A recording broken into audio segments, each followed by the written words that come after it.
मित्र, ज्या लोकांना खूप जुनाट जखमा आहेत, वर्ष होऊन गेले पण जखमा काय भरून निघत नाहीत, गँग्रीन पाहावं तर गँग्रीन नाही आणि जळालेल्या जखमा विशेषतः बिलकुल बऱ्या होत नाहीत, अशा लोकांसाठी मी एक आयुर्वेदामध्ये अशी वनस्पती आहे जे 5 ते 6 दिवसात तुमच्या जखमा जुन्या असू द्या त्या पूर्ण भरून काढू शकतात आणि घरगुती वापर करू शकता. तुम्ही हे ऊस बघू शकता, रोडच्या काठानंच ऊस तुम्हाला भेटते.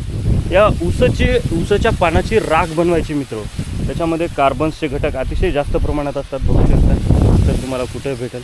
तर त्याच्यामध्ये कार्बनचे घटक असतात आणि सोबतच या राखेमध्ये, त्याला आपण आयुर्वेदामध्ये मशी म्हणतो, त्या राखेमध्ये जे आहे सिलिका नावाचा घटक अतिशय जास्त प्रमाणात असतो आणि जो जखम भरण्यासाठी खूप कारगर असतो आणि त्याच्यामुळं लवकर ब्लड क्लॉट होते.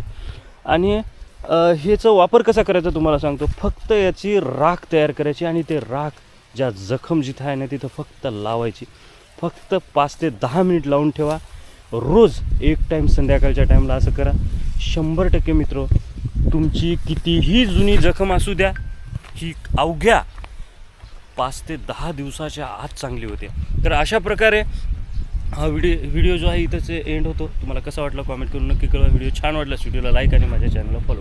Thank you so much for watching this video. नमस्कार.